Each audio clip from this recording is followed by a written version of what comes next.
You've likely started your mornings the same way for years. Maybe it's with a warm cup of coffee. Maybe you skip breakfast, or maybe you just go through the motions without really thinking. And honestly, that makes perfect sense. But what if I told you that some of these small, familiar habits, the ones that feel harmless and routine, might actually be making your mornings harder, especially now that you're in your 60s or beyond? This isn't just another list of wellness tips you'll forget by tomorrow. This is a gentle, heartfelt conversation from someone who truly cares, because once we reach this stage of life, our bodies start to speak more softly. A little stiffness, a slower start, a bit of mental fog that doesn't quite lift. And if we don't pause and listen to those subtle signs, they may grow louder down the road.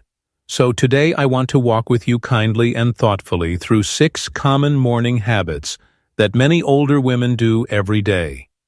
Habits that doctors quietly wish would change, not because they want to make life harder, but because they want you to feel better, more alive, more energized, more at peace.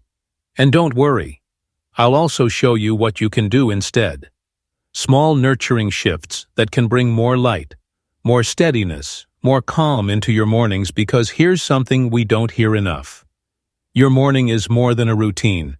It's the foundation of how you feel physically, mentally, and emotionally. And the way you treat yourself in the first hour after you open your eyes, it can shape how your entire day unfolds. Habit 1. Skipping water first thing in the morning. Let me begin with a gentle question. What's the very first thing you give your body after you wake up?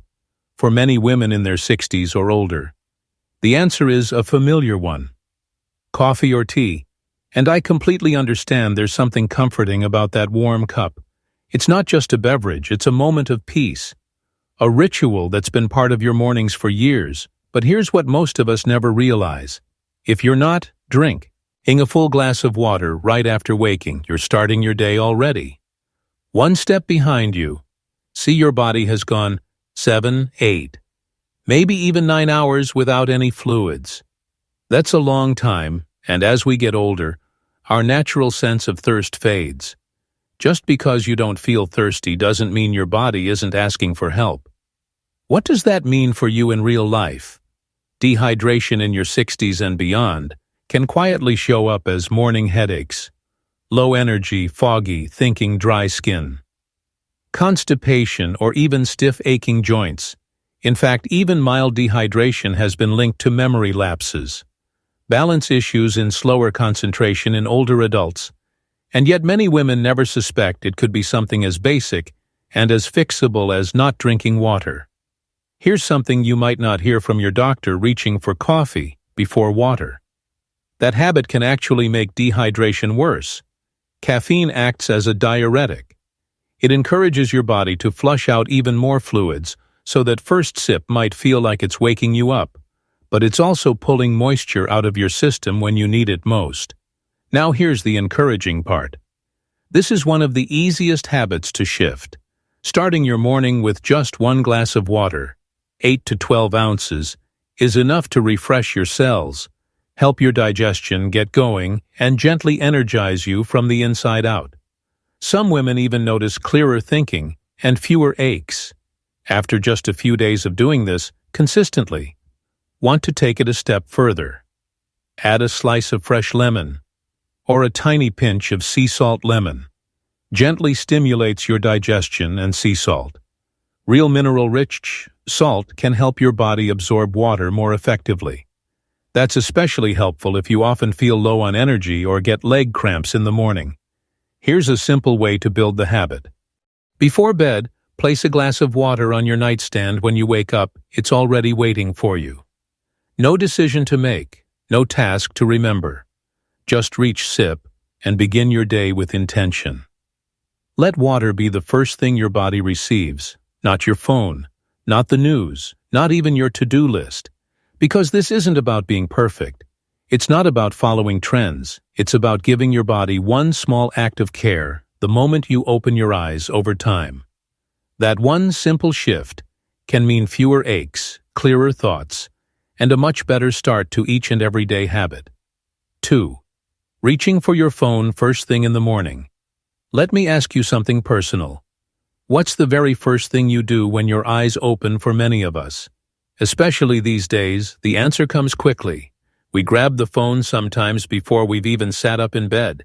We're already scrolling messages, emails, headlines, weather updates, maybe a glance at social media. It feels harmless, even responsible, like we're staying informed or getting a head start on the day. But here's what most people don't realize. That small habit might be quietly stealing your peace, your energy, and your emotional steadiness before your feet even touch the floor. You see, in those first few minutes after waking, your brain is in a delicate open state. You're shifting from deep rest into alertness, what's known as the alpha state. It's a unique window of time when your mind is highly absorbent and your nervous system is still soft and vulnerable, whatever enters your awareness. During that window has a powerful effect. It sets the emotional temperature for your whole day. So imagine this. You open your eyes, and the very first thing you see is a distressing headline, a jarring image, or a message that stirs anxiety or sadness. Your body responds immediately, whether you notice it or not. Your heartbeat quickens, your stress hormone cortisol surges, and instead of beginning your day gently grounded, you're already feeling overstimulated, unsettled, or even anxious. Doctors are seeing this more often, especially in older women. More reports of low mood, restless sleep, unexplained fatigue, and when asked about their morning routines, many quietly admit, "Yes, I check my phone first thing." Here's something worth remembering. Your phone is filled with other people's lives, their plans, their problems, their emotions. When you dive into all that first thing, you're handing over your focus, before you've even taken a moment to connect with yourself. But what if you tried something different? What if you gave yourself the first 15 minutes of the day just for you? That's all it takes. 15 screen-free minutes. No buzz, no news, no notifications. Instead, use that time to stretch. Take deep breaths, sip warm water, gaze out the window, or simply sit in silence and let yourself arrive. You might be surprised how different your body feels, how calm your mind becomes. You move from reaction to intention, from noise to clarity. You decide what kind of energy is allowed in and what's better left out. Because here's the truth. Your mornings belong to you, not your inbox, not the headlines, not the endless scroll. You deserve a peaceful beginning, especially now in this meaningful chapter of life, when your energy is more sacred than ever. Habit 3. Skipping protein in the morning. Let's talk about breakfast, or maybe more honestly, how often we skip it. So many women I speak with say things like, "I'm just not hungry in the morning," or "I just have toast and coffee, I'm fine." And maybe that was enough when we were younger, but after 60 our bodies are asking for something different. Quietly, gently, but clearly, one of the most important nutrients that often gets overlooked at this stage of life is protein. And yet it's absolutely essential, not just for staying strong, but for your bones, your brain, your immune system, and your overall energy as we grow older. We naturally begin to lose muscle mass. There's even a name for it. Sarcopenia. It's common after 60 and can lead to slower movement, increased weakness, and more frequent falls. But here's the good news. This isn't a guarantee. Muscle loss can be slowed down and even reversed by making sure your body gets enough protein in the morning. That's one of the most powerful times to give it what it needs. Why morning? Because your body has gone all night without food. Your muscles are like thirsty sponges ready to soak up nourishment. Giving them protein early helps jump-start your metabolism, rebuild strength, and keep your blood sugar stable throughout the day. Yet many typical breakfasts fall short. A slice of toast, a banana, a bowl of cereal. These are mostly carbs with very little protein, and that's why you may find yourself hungry again an hour later, or feeling tired before the morning is even over. But a protein-rich breakfast doesn't have to be fancy or time-consuming. Here are a few simple ideas that make a big difference. 2 eggs sautéed with spinach and a little cheese. Greek yogurt topped with berries and chia seeds. A smoothie with protein powder, almond milk, frozen fruit, and a spoonful of nut butter. Cottage cheese with peaches and chopped walnuts. Even last night's dinner. Some grilled chicken or veggies can be a perfect start if you prefer something warm and comforting. Try adding a scoop of collagen peptides to your morning tea or coffee. It dissolves quickly, has no taste, and offers a gentle protein boost with no extra effort. Most doctors recommend that older women aim for at least 20 grams of protein in the morning. That might sound like a lot, but 2 eggs and a bit of Greek yogurt will get you there easily, because breakfast isn't just about eating. It's about nourishing. It's about giving your body the steady fuel it needs to keep you strong, steady, and supported through the day. You've spent a lifetime caring for others. Let this be a small act of care for yourself. Habit 4. Unkind thou. Gates in the mirror. Let's take a moment to talk about something deeply personal, something quiet yet powerful. The way you speak to yourself, more specifically. What do you whisper even silently when you catch your reflection in the mirror? First thing in the morning for many women over 60. Those early moments in front of the mirror aren't always kind. Maybe it's a quick sigh, a furrowed brow, a passing thought like, "These wrinkles look deeper, I look so tired." Or even, "What happened to me?" These thoughts often come quickly, quietly, without us even realizing. But when they repeat day after day, they begin to shape how we see ourselves, how we feel in our own skin. Here's something important to remember: your body, your face, your skin. They each tell a story that's full of strength, experience, love, and resilience. Every line, every change holds a memory. Late nights spent rocking a child to sleep, early mornings making breakfast for others, laughter with friends, tears no one else saw. These aren't imperfections. They're proof of a life fully lived. They are signs that you're still here, still growing, still giving, still becoming. But too often we look at our reflection and see only what's faded or changed. We compare ourselves to old photos, to younger women, to who we used to be. And we speak to ourselves in a way we'd never dream of speaking to someone we love. That pattern, it deserves to change. Because the words you speak to yourself, even the unspoken ones, carry energy, and beginning your day with judgment. Even a subtle one can dim your light before the day even begins. What to do instead? A kinder morning practice. So what can you try instead? Start with simple awareness. Tomorrow morning, pause for a moment when you look in the mirror. Notice the first thought that arises. Is it kind or is it heavy? If it's not kind, gently replace it with something softer, something healing, like, "Thank you, body, for carrying me all these years. I may look different now, but I've earned every line, every curve, every mark. I am wiser. I am still here. I am still becoming even better." Write down an affirmation that speaks to your heart and place it right on your mirror. Let that message greet you each morning. Not your doubts, not your age, but your worth. This isn't about pretending everything's perfect. It's about choosing grace over judgment. It's about learning to see the woman in the mirror with gentleness and pride, because she has come so far and she deserves love, especially from you. Habit 5. Staying still talks after waking. Let's be honest, mornings can feel stiff and slow after lying still for hours. It makes sense that you'd want to ease gently into the day. Maybe you linger on the edge of the bed, sit quietly in your favorite chair with a warm cup of coffee, or stay cozy under the blankets a little longer. And that's okay. There's beauty in beginning the day peacefully. But here's the thing. If sitting is the only thing you do for the first 30 minutes or more after waking, it can start to take a toll on your body.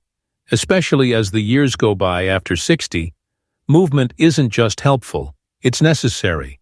It's one of the most important ways to keep your body and mind feeling alert, steady and strong when we stay sedentary too long. In the morning, our circulation stays slow. Muscles stay tight. Joints remain stiff, and the signals your brain needs to fully wake up never quite click into gear over time. This can lead to a slower walking pace, increased risk of tripping or falling balance problems, and even feeling emotionally sluggish or foggy. In fact, doctors have noticed a clear link between sedentary mornings and things like low overall energy, mild feelings of depression, slower memory and thinking during the day. What to do instead? Gentle movement as a morning gift. The good news, you don't need a workout plan. You don't need fancy equipment, and you don't need to break a sweat. What your body does need is a gentle signal, a loving message that says, it's time to wake up. And we're doing it together. Just 5 to 10 minutes of light movement can completely shift how you feel. Think of it as saying thank you to your body for all it continues to do. Here are a few easy ways to begin. Reach your arms high overhead, then stretch them wide. Roll your shoulders back and forth slowly and intentionally. March gently in place while taking deep, steady breaths. Do a few ankle circles or light leg swings to loosen up. Walk to the window, open the curtains, and let the sun kiss your skin. Put on a soft song and sway with the rhythm. Let your body move with the music. If you're near nature, step outside barefoot and feel the earth beneath your feet. Remember, this isn't about exercise. This is about connection, movement.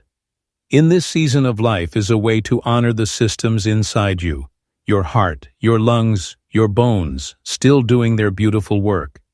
So tomorrow, before you scroll, before you settle too deep into your seat, take just a few moments to move. Even the smallest action sends a powerful message. I am here. I am present. I am beginning this day with light in my body and gratitude in my heart. Habit. 6. Skipping over quiet spiritual moments. Let's pause together for a moment. Not a hurried breath while thinking about what's next, but a real breath, deep, steady, grounding. Because in those first few quiet moments of the morning before the world wakes up, before anyone asks anything of you, there is something sacred waiting. And too often we miss it. We leap from sleep straight into doing, from bed to phone, from rest to responsibility. And we skip over the chance to reconnect with the most vital part of ourselves, our spirit. For many women in this beautiful, wiser season of life, spirituality becomes something deeper than a belief. It becomes a lifeline, a place of peace untouched by the noise of the day, a soft whisper reminding you you are never truly alone. But here's what so often happens: life pulls us outward. Tasks, notifications, appointments, family, even the people we love ask for parts of us. And unless we intentionally make space for stillness, it slips away before we even realize it was gone. This habit, neglecting your spiritual connection, might seem small, but over time, it leaves us feeling scattered, disconnected, and quietly exhausted in ways we can't explain. What to do, instead, is begin with a moment of presence. So what can we do differently? You don't need a long formal practice. You don't need silence or candles or the perfect environment. And you certainly don't need to call it spiritual if that word doesn't feel right to you. What truly matters is this: start your day with yourself before you give yourself to the rest of the world. Here are a few gentle ways to begin. Sit quietly for 5 minutes. Place your hands on your chest. Feel your breath, whisper a short prayer, or simply say, "Thank you for this new day." Read a single line that lifts you, a scripture, a poem, or a quote that centers your heart. Write down one small thing you're grateful for. Just one step outside. Close your eyes, let the morning air or sunlight meet your skin. The goal isn't perfection, the goal is presence. To create a soft landing place inside yourself, a quiet space you return to every morning before anything else. This simple act, done with care and consistency, has been shown to soothe your nervous system, lower stress levels, and reshape the tone of your entire day. It reminds you of something deeply important. Your spirit is still vibrant, your presence still holds meaning, And no matter your age, peace is still possible, closing a new kind of morning. You've earned this time. Your mornings belong to you, so let them be filled. Not just with chores or checklists, but with intention, with calm, and with meaning. Today you've taken a gentle walk through 6 morning habits, simple routines that might have seemed harmless, but that quietly affect your body, your mind, and your spirit. And maybe as you listened, a few moments felt familiar. Maybe you recognized yourself in those everyday choices, reaching for coffee before your body gets the water it truly needs. Looking at your phone before you have even acknowledged your own breath, skipping a nourishing breakfast, or skipping self-compassion. If that's you, here's something I want you to hear deeply. It's never too late to choose a new path. Not because you need to fix anything, not because you've done it wrong, but because you deserve to feel well, to wake up with clarity, steadiness, and peace in your heart. The world doesn't always remember the strength and wisdom of women over 60. But we do here. We honor it, we make space for it, we learn from it, and most importantly, we protect it. So when tomorrow morning comes, I invite you to try just one small thing differently. Drink your water before anything else. Offer yourself a kind word. Stretch, breathe. Move gently. Feed your body with care. Hold space for stillness, even if just for a few minutes. Not out of obligation, but because you have the power to choose. Real change doesn't happen with grand gestures. It happens in the quiet, consistent choices, the ones no one else sees but you. You're not too late. You're not too old. In this next chapter, it can be the most grounded, radiant, and empowered one. Yet, if this message spoke to you, I hope you'll pass it along to another woman who might need the reminder. And if you'd like more gentle wisdom, more heart, and more hope, you'll always have a place here at Elderly Wisdom. Insight, take good care of yourself, and remember your mornings matter. And so do.